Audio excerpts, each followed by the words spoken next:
Hola, ¿qué tal, maestra? Muy buenos días. Mire, me tomé el tiempo de preparar esta pequeña exposición. Es un material que yo ya tengo, listo, es material que trabajo con mis alumnos de la prepa año con año. Y bueno, conforme pasa el tiempo, pues los voy puliendo, ¿no? Para que queden más, este, como sintetizados y no, que no sean tan extensos, ¿no? La dinámica de la exposición, pues bueno, va a tratar como si estuviera en el aula, trabajando con estos chicos para pues poder trabajar el tema y ya después yo le haré pasar la grabación, ¿de acuerdo? Pero bueno, pues vamos a empezar y estaré trabajando como si estuviera con los chicos, ¿de acuerdo? Muy bien, nuestra. Entonces, pues comenzamos. Muy bien, chicos, muy buenos días. El día de hoy vamos a ver este nuevo tema que sin duda alguna han llegado a oír sobre él de una forma un tanto, pues digamos, dentro de lo que es el ideario popular, esta cuestión del socialismo y el comunismo, ¿no? Que está mucho en el discurso de los políticos, pero bueno, en este caso vamos a conocerlo un poco más a detalle, ¿no? Y bueno, pues ahí tenemos al buen Marx saludándonos y vamos a comenzar. Antes de pasar a sus datos biográficos, pues conocer estos dos tipos de socialismo. En uno tenemos el socialismo utópico y el otro tenemos el socialismo científico, ¿de acuerdo? En el socialismo utópico notamos, digamos, esta idea de que pues las ideas que se encuentran al interior apelan a la fraternidad humana y a la caridad cristiana, ¿de acuerdo? Esto por las condiciones que el mismo capitalismo genera contra la clase proletaria, ¿no? Y pues de aquí esto es lo que nos permite llamarlo como utópico, algo que no se da, ¿de acuerdo? O un concepto o definición de utopía es el no lugar, ¿no? Es como una idea difícil de creer o de llevar a cabo. En cambio, el socialismo científico se apoya en estructuras, en condiciones que sí o sí están presentes, como las que propone el materialismo dialéctico de Marx, que es un concepto muy importante y que vamos a conocer, ¿de acuerdo? Pero bueno, vamos a la siguiente lámina, chicos. De los socialistas utópicos vemos aquí en esta tablita los tres más pues reconocidos importantes. Tenemos a Saint-Simon, a Fourier y a Owens, ¿de acuerdo? En el caso de Saint-Simon, pues vemos, ¿no? Que predica esta cuestión de la fraternidad humana y la aplicación de los principios cristianos, cosa que una vez que avancemos un poco más sobre el tema, pues nos vamos a dar cuenta que el cristianismo y el marxismo pues son como el agua y el aceite, ¿no? Si los juntas sacan chispas. En este caso los trabajadores tienen que trabajar, producir de acuerdo a sus aptitudes y pues un pago justo, de cierta forma, ¿no? El derecho a la herencia debe de abolirse y hay que evitar las excesivas diferencias entre las clases sociales. Esto es lo que nos señala por ahí Saint-Simon. Luego venimos con Fourier, que a diferencia de Saint-Simon, pues hay que, digámoslo así, trabajar por medio de pequeñas sociedades o cooperativas, ¿no? ¿De acuerdo? Y con esto se puede compartir la propiedad privada. Esto de una forma u otra hace a un lado el afán de lucro, que pues es en otras palabras hacer negocio. La educación va a convertir el trabajo en un placer y no en una obligación, fíjense, ¿no? O sea, esto es hasta en cierta forma y en cierto sentido, pues como bien dice el socialistas utópicos, pues algo difícil de creer. Y hay que evitar las profesiones inútiles como la de los filósofos, ¿no? Esa sí es una pedrada. Este, y en el caso de Owens, pues es un tanto más sensato, ¿no? Tal vez no tan utópico, en tanto que la jornada del trabajador no sea mayor de 12 horas. Al día de hoy sabemos que no tiene que rebasar las 8 horas. Y prohibir el trabajo a los niños. Organizar asociaciones protectoras de los derechos de los trabajadores y bueno, como tal, dictaminar reglamentos a favor de ellos, ¿no? Como sabemos, al día de hoy esto pues sí es real, esto ya es posible, pero en aquel entonces pues es algo muy difícil, ¿no?, de poder aplicar, dado que las circunstancias pues no lo permitían. Y para esto hablamos pues entre lo que son los siglos XIX y siglo XVIII, ¿no? Pero bueno, al día de hoy desafortunadamente en algunos países esto se sigue dando. Bueno, entonces aquí vemos dos autores con los cuales pues, podemos decir iniciaríamos la revisión del socialismo científico y la manera en cómo también ellos se refieren a los socialistas utópicos. Lo importante de la nota que tenemos aquí es que lo que falla con los utópicos es el método para aplicar este tipo de socialismo, ¿no? En cambio, el materialismo dialéctico, que más adelante vamos a revisar el concepto, menciona que es necesaria la revolución de los proletariados, es decir, de los trabajadores, y solo así se puede frenar la voracidad del capitalismo, ¿no? Entonces aquí estamos viendo ya que el capitalismo es como el malo del cuento, el malo de la historia. Muy bien, chicos. Clávense esta parte. Lo que falla con los socialistas utópicos es el método para aplicarlos, ¿ok? No es que los nieguen por completo, pero ese es el detalle, ¿no? Vamos con la siguiente lámina. Si ven que voy un tanto rápido, no se preocupen, esta grabación se las haré llegar por medio de YouTube con un enlace que compartí en el grupo y ustedes pueden ir pausando la grabación y revisar esto pues más a detalle, adelantar, atrasar. Ok. Bueno, vamos con detalles biográficos sobre la vida de Carlos Marx. Pues cabe destacar, es un autor alemán, nace en 1818 y muere en Londres en 1883, ¿de acuerdo? Eh, Se nos dice aquí que va a perder la fe desde que el momento en que su padre se convierte al protestantismo por motivos políticos y financieros, ¿no? Establecería posteriormente una amistad con Federico Engels, con quien va a tener muchas colaboraciones. Las principales obras que van a trabajar sus autores juntos es El Capital, el Manifiesto Comunista, o el Manifiesto del Partido Comunista, la ideología alemana, la Sagrada Familia y escritos económico-filosóficos. ¿Okay? Y aquí viene, digamos, la idea principal con Marx, en donde se habla sobre su doctrina, que es un materialismo dialéctico. Este concepto, váyanlo teniendo en cuenta, que es muy importante que lo tengan presente. Y bueno, esta base, esa doctrina, de acuerdo, es lo que ha permitido que se originen las revoluciones comunistas, ¿no? Hablándolo, pues vamos en teoría, ¿ok?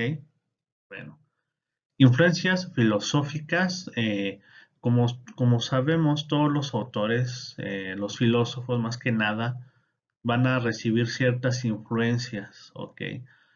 Por ejemplo, Ortega y Gasset en un libro que se llama Epílogo de la Filosofía menciona esta cuestión de la constante sucesión e intentos de, digámoslo así, superación de estas propuestas de filósofos, ¿no?, que les anteceden.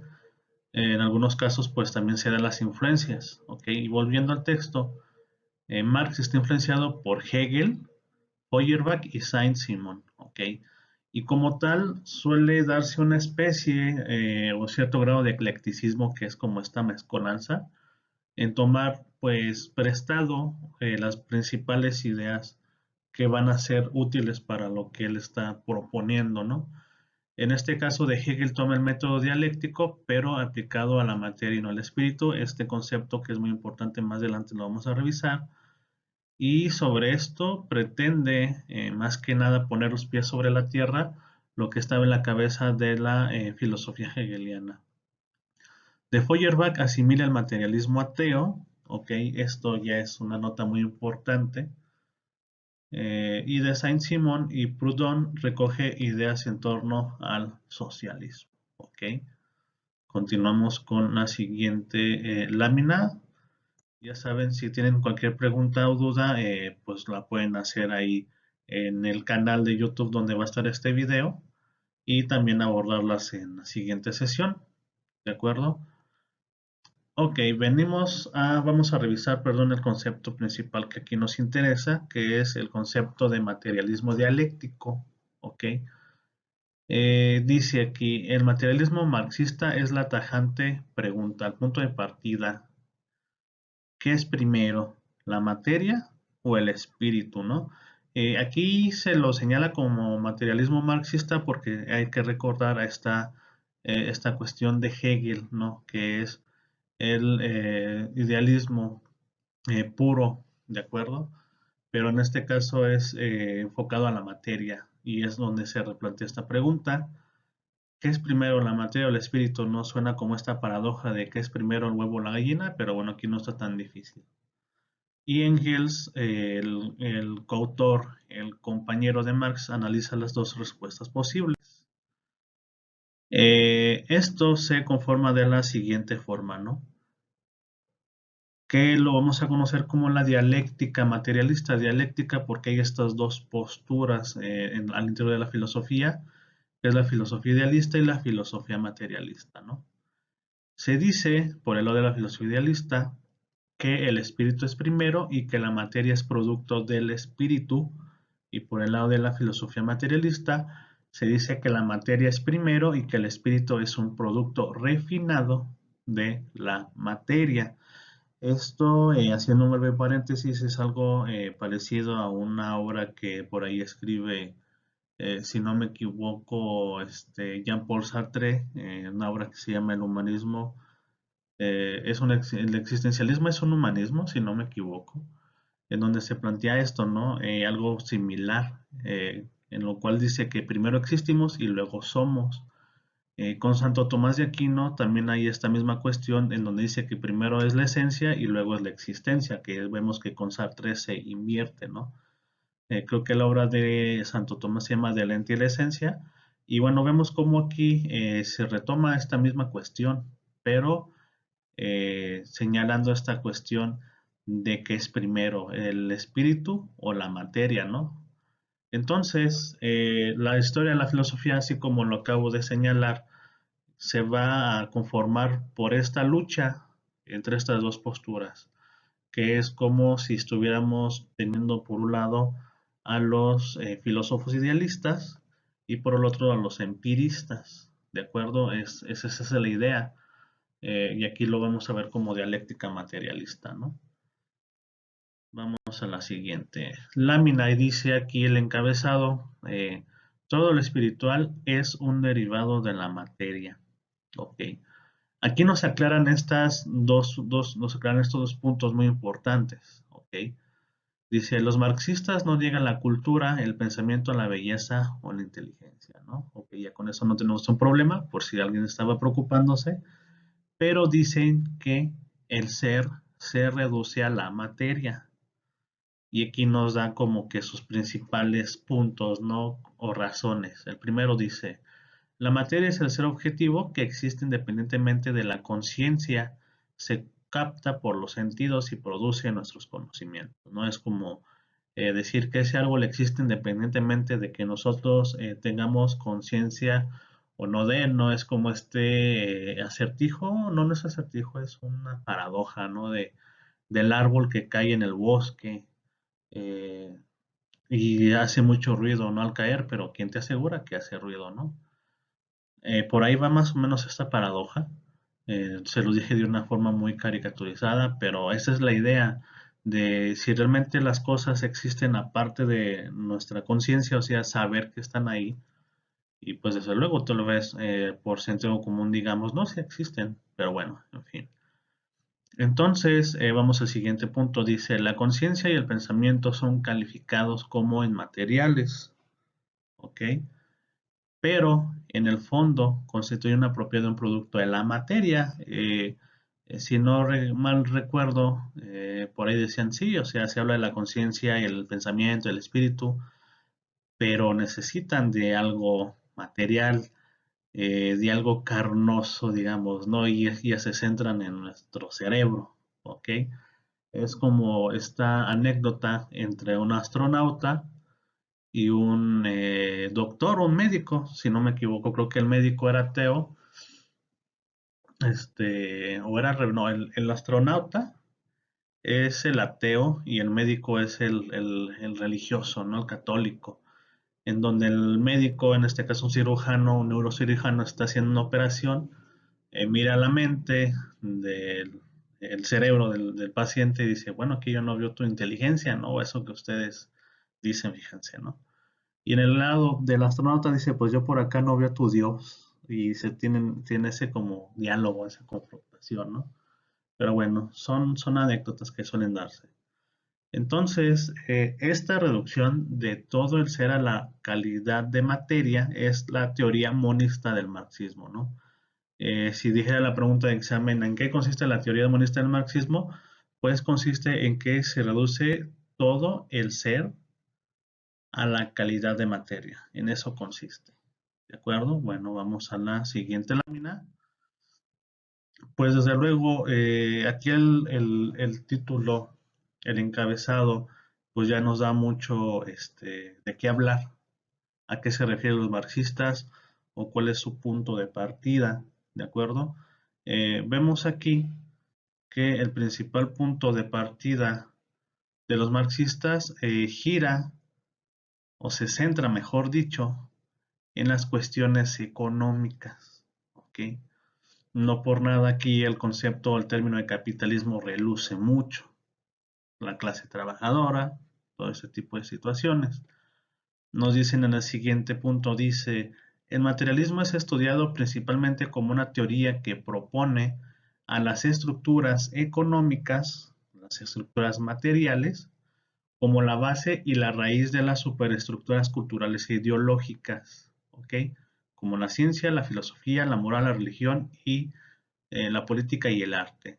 Esta parte es muy importante porque el materialismo ya nos está dictando, nos está diciendo, mejor dicho, valga la redundancia, cómo es que la sociedad se maneja, cómo es que la sociedad se conforma. Una sociedad que, como bien se sabe, Marx era un sociólogo, economista, más que nada, nos describe la sociedad, cómo es que se conforma la sociedad, ¿ok? Entonces, esta teoría del materialismo, ¿ok? Propone que las estructuras económicas son la base y la raíz de las superestructuras. ¿Esto a qué se refiere? Las estructuras económicas tienen que ver con, pues, estas relaciones de producción que por ahí menciona, que es el trabajador y el patrón, el burgués, el proletariado, el siervo y el señor feudal, el amo y el esclavo, ¿ok? Y que como tal pues siempre va a darse un soporte, ¿no? Que va a originar toda esta relación, lo que se le conoce como los medios de producción, ¿ok? O toda esta infraestructura que conforma una fábrica y dependiendo de la relación que se da, pues por ahí señala Marx el definido modo de producción, que bueno, como tal hay una tarea sobre eso, más adelante la vamos a revisar. Y la superestructura es aquello que está, digamos, a un nivel más intelectual, ¿ok? Lo que le da forma o moldea a las estructuras económicas, ¿de acuerdo? ¿Qué o quiénes moldean esto? Pues es lo que tiene que ver con lo cultural o ideológico, como la ciencia, la filosofía, la moral, la religión, la política y el arte, ¿ok? Muy bien. Este punto es muy importante, chicos, y ya cuando lleven a cabo su tarea va a quedar más claro todavía, ¿de acuerdo? Pero bueno, dice, los descontentos y las revoluciones sociales dependen de la velocidad de evolución y desfasamiento de la estructura en relación con sus correspondientes superestructuras. Este punto es muy importante y lo vamos a revisar con esta siguiente lámina, de acuerdo con esta imagen. Hay que poner mucha atención. Dice lo siguiente, comenzando por este lado, vamos a poner el láser. Dice, la base material o infra, lo que está debajo de la sociedad o la base material de la sociedad, determina la estructura social o supra, su desarrollo y cambios a nivel político, social, etcétera, ¿no? vemos también que al otro lado del edificio y como está conformado, lo que son los cimientos, lo que está a la base, lo que sostiene a la sociedad, son los modos de producción. Y eso se le conoce como la infraestructura, todo lo material, todo lo físico, ¿no? Toda la maquinaria, todo el edificio, el lugar, el recinto, vamos, ¿no? Y esto lo conocemos en su conjunto como modo de producción, que es la base material de la sociedad. Ya con la tarea se va a aclarar un poco más este concepto, ¿de acuerdo? Tenemos pues que esta superestructura, lo que está encima del modo de producción, se conforma por aspectos ideológicos, político-culturales y niveles hasta un nivel jurídico, en donde interviene el Estado, de acuerdo a los principios éticos, morales y valores, formas de conciencia, ideas, costumbres y símbolos, los artes y letras, la estética, filosofías de vida y religión. Y por el lado de la infraestructura, pues como ya lo había señalado por ahí, se señalan los medios de producción y las relaciones de producción. ¿De acuerdo? Ok, vamos a continuar a la siguiente lámina, en donde pues está un poco más sintetizada esta información. Tenemos que la estructura se conforma también por los modos de producción y estos modos de producción están conformados a su vez por dos estructuras, la superestructura y la infraestructura. Las superestructuras son conformadas por el Estado, que pues tiene que ver con los jueces, las cárceles, el ejército, las leyes, la policía, etcétera, etcétera. Y la ideología, que son los medios de comunicación, la escuela, la religión, es como aquello que formatea nuestro cerebro, ¿no? Nuestra mente, así me lo imagino yo. Por el lado de la infraestructura, pues están las fuerzas productivas, que tenemos aquí los medios de producción, que son las máquinas, que son las herramientas, pero para que esto tenga sentido de ser, pues hay quien tiene que manejarlas, como en este caso son los productores o trabajadores. ¿De acuerdo? Y vemos aquí las relaciones de producción, una cuestión de la cual ya les había hablado, que tenemos a los propietarios, empresarios, dueños, ok, de los medios de producción y a los productores que son los obreros, que son los que aportan esa fuerza, ese trabajo para, pues vamos, moldear, producir, fabricar la materia prima, ¿no? Ok, vamos a la siguiente lámina. Ok, aquí ya comenzamos con conceptos clave, de acuerdo al encabezado, que es la dialéctica. Marx emplea este método tomado en cierta forma de Hegel, ¿ok? Y esto es, pues, de antemano pone en evidencia lo que es la clara influencia de Hegel, ¿ok? Pero él la dispone como ley fundamental del devenir de la materia, es decir, cómo es que las cosas se dan, cómo es que lo material se transforma, ¿de acuerdo?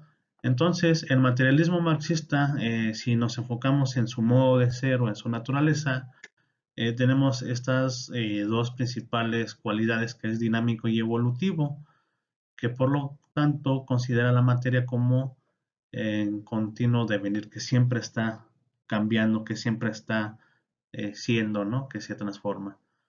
Entonces los antiguos materialismos son estáticos y mecanicistas. De hecho, la dialéctica hegeliana obedece a las necesidades de su tiempo. Tenemos a Immanuel Kant con esta razón mecánica, por decirlo así, esta razón instrumental, de cierta forma, y pues era la plena ilustración y la gente pues notaba que todo se reducía a explicaciones racionales, ¿no? En este caso, Hegel, de cara a ello, pues plantea esta nueva propuesta en donde la razón pues está en movimiento, ¿de acuerdo? Que se conforma de momentos que más adelante vamos a revisar y esto es lo que Marx pues ve como útil y lo va a tomar. Muy bien.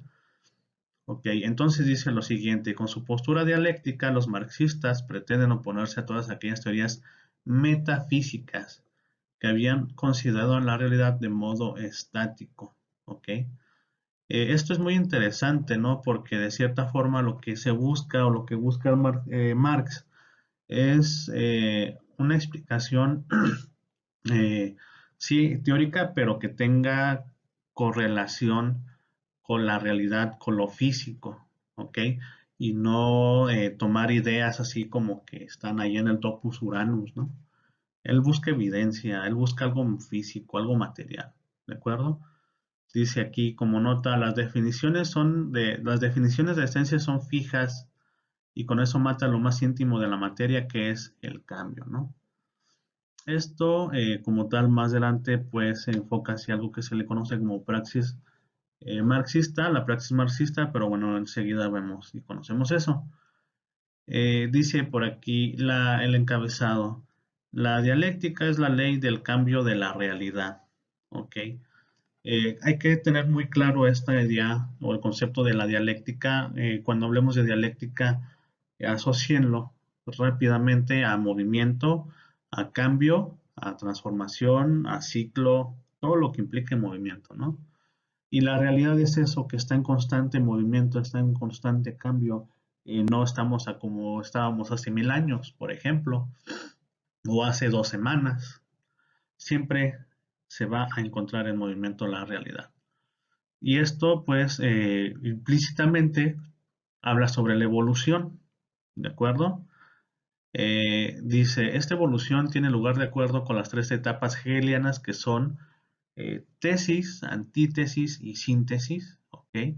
Ahí vemos inclusive la imagen del lado derecho de su pantalla, donde se representan estas etapas hegelianas, ¿no?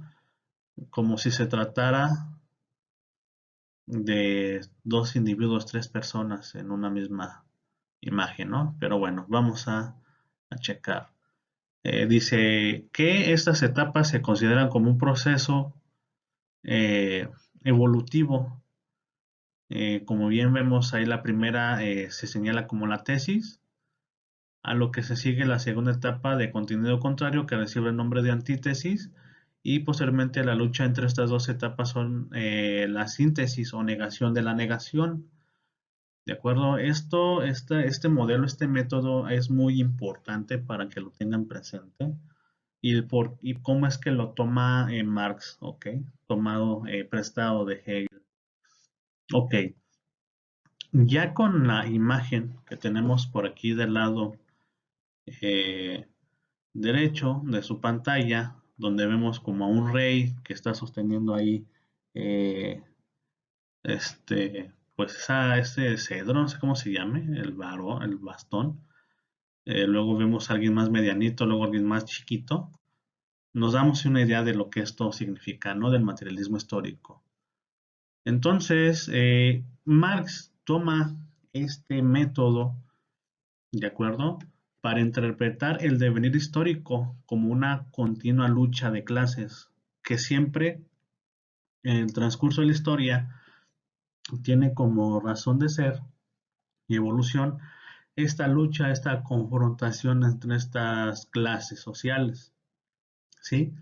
Dice el siguiente punto, la sociedad siempre ha tenido clases sociales en pugna, según predomina una u otra, tenemos la tesis y la antítesis.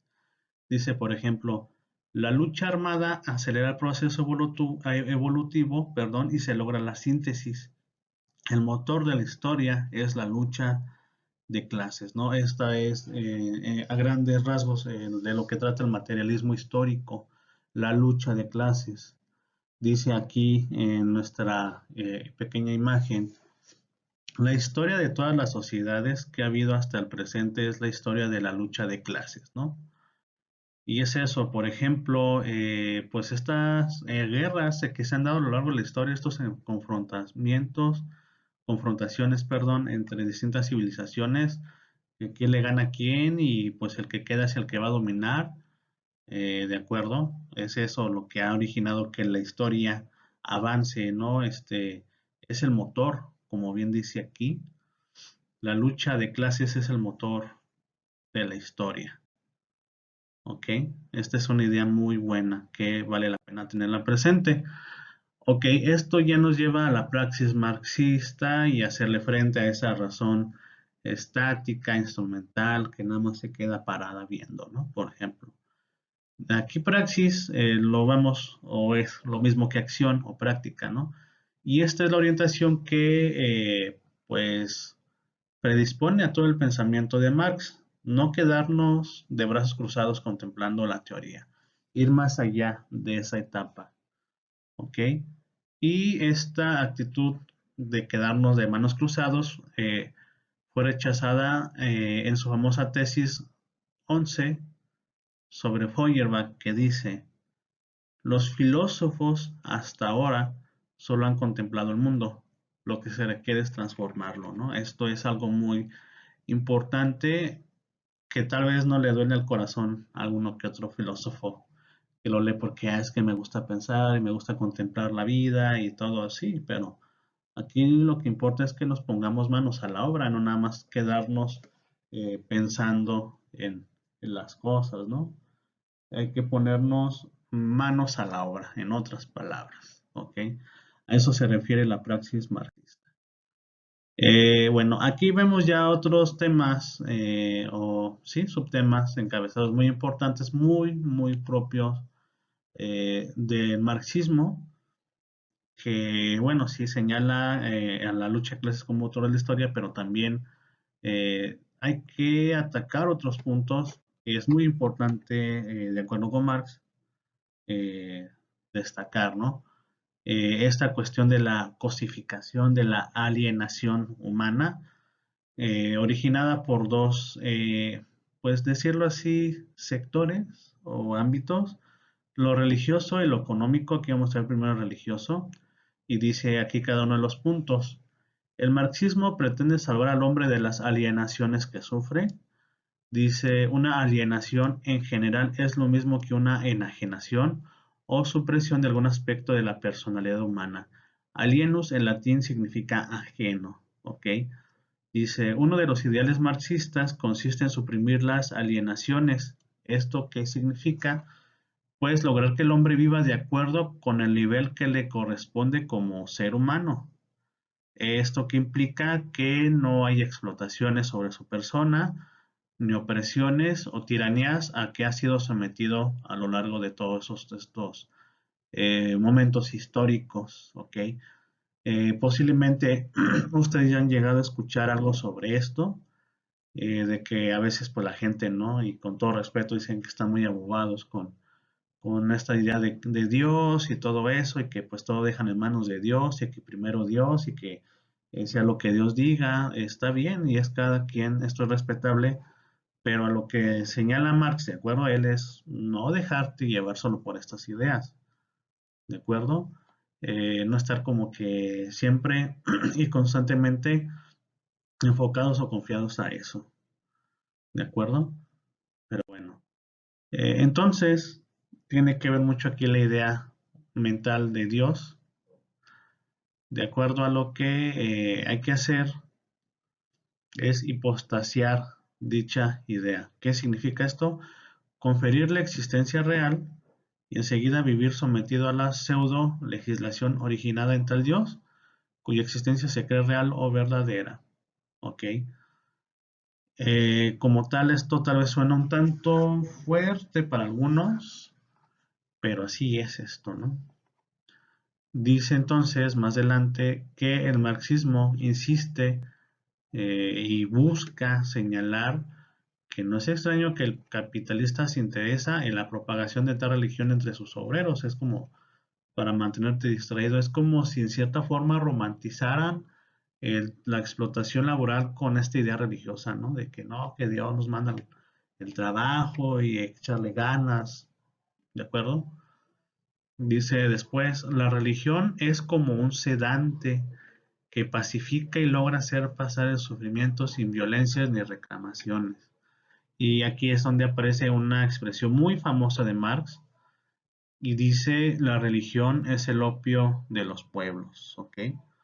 Es como si el creer mucho en Dios no te permitiera pensar o ser racional, pero bueno, esto es de acuerdo a lo que dice Marx. Creo que también podemos ser muy inteligentes y creer en Dios, ser muy sabios y creer en Dios, no es como que tengan que estar peleados. Incluso San Agustín, Santo Tomás y algunos otros filósofos de la Edad Media eh, intentan conciliar la fe y la razón, no que las despojes una de la otra, sino conciliarlas. Pero bueno, esa ya es otra historia. Y viene otro tipo de alienación que sí es más preocupante, ¿no? Para Marx, y yo creo que al día de hoy también así nos sucede. Y esto tiene que ver con la alienación económica, ¿sí? Dice el primer punto, la propaganda comunista delata la explotación de que son objetos los trabajadores por parte de los capitalistas. Siguiente punto dice, esa explotación por la cual el trabajador es menospreciado en sus derechos y obligado a vivir materialmente en un nivel infrahumano es la alienación económica. Tercer punto dice, en la base de esta relación, perdón, ahí disculpen la falta esta, dice, está toda una teoría sobre valor económico. ¿Ok? Vamos a replantear lo que tenemos aquí. La propaganda comunista pone en evidencia el maltrato hacia los trabajadores, ¿no? Por parte de los capitalistas. Eso es lo que nos dice el primer punto. El comunismo señala esta explotación. Muy bien. Ahora vamos con lo cual, pues como consecuencia de esta explotación, lo que provoca o lo que origina es que tú como ser humano, pues tengas un valor menor y pues eso lleva a que seas menospreciado, que no tengas derechos, que no tengas libertades laborales, por decirlo así, y que estés obligado a vivir materialmente. Esto es como ser reducido a un objeto, a un engrane más, ¿no? Eso se trata de una alienación económica de que te cosificas, ¿ok? Y esta relación está como base de toda teoría sobre valor económico. Y bueno, aquí tenemos a la derecha de su pantalla esta imagen que pues describe muy bien cómo es que se da esta alienación económica, ¿ok? Tenemos ahí quién es el que invierte, ¿no? El que pone los billetes. El inversionista pues trabaja con capital fijo que es la maquinaria, las herramientas, la fábrica y el otro que es el capital variable, ¿de acuerdo? Que es el trabajador. Del capital fijo, pues, como tal, se tiene que comprar maquinaria y también darle su mantenimiento. Y en el caso del capital variable, que es el obrero, pues se invierte, fíjense, se invierte en él para que pues tenga un salario, que esta inversión consiste en un salario que le permite tener una vivienda, que le permite tener pues su comida, digamos, cubrir sus necesidades básicas y es esa inversión que implica el costo de la mano de obra. Es como alguien que desea construir su casa. Ok, yo compro material, compro terreno, compro todo, nada más voy a contratar al que me haga la casa. Ok, pero esa casa va a ser mía, no va a ser de él porque la ha hecho. Yo le estoy pagando para que la construya, ¿no? No es como para que él habite después esa casa porque le estoy pagando. Dijeras, no, pues la compramos entre los dos la hicimos. Bueno, cambia la cosa, pero bueno. Entonces, el capital variable se vuelve plusvalía, ¿no? Lo que genera el obrero. Este ganancia pues regresa al inversionista. Es como el que está en la fábrica elaborando zapatos. El obrero con su jornada recibe, por decir, no sé, 200 pesos diarios. Así elabore 10 pares o 50 pares, él va a ganar lo mismo. En cambio, el inversionista es el que va a ganar más. ¿De acuerdo? El inversionista no es como que tenga un sueldo fijo, él es el que está ganando y él dependiendo de la producción de los trabajadores en su fábrica, puede que un día gane 1,000 pesos, puede que otro gane 10,000, puede que un día no gane nada, pero él está generando, está ganando, ¿no? Ok. Y bueno, ya con esto damos por concluido la exposición de este tema y las siguientes preguntas nos van a servir como retroalimentación, ¿ok? Esta exposición como tal está siendo grabada y también les haré llegar este formato, este documento a sus correos electrónicos para que lo tengan y puedan anexarlo a su carpeta de evidencias o su portafolio de actividades, ¿de acuerdo? Pero de momento, pues pueden responder estas preguntas en su cuaderno, revisando la exposición, y son las siguientes. Dice, ¿cuántos tipos de socialismo hay y qué nombre tiene cada uno? El siguiente dice, de acuerdo con Marx y Engels, ¿qué es lo que falla para poder aplicar el socialismo utópico? Dice después, ¿cuáles son las partes que integran la dialéctica materialista? Enseguida la otra pregunta dice, ¿cuál es el enfoque propio de los marxistas? La siguiente pregunta dice, ¿en cuántas partes Marx divide la estructura social y cómo llama cada una? Dice la siguiente pregunta, ¿cuál es la idea principal de la praxis marxista? Y por último, ¿qué es la alienación religiosa y la alienación económica? ¿Ok? Son estas las preguntas que van a responder. Como les digo, este, le ponen pausa al video para que las puedan responder y lo tengan en su portafolio de evidencias estas preguntas en su cuaderno. Y bueno, una pequeña tarea muy simple y es investigar qué son los modos de producción según Marx y es un mapa conceptual de los modos de producción. ¿Ok?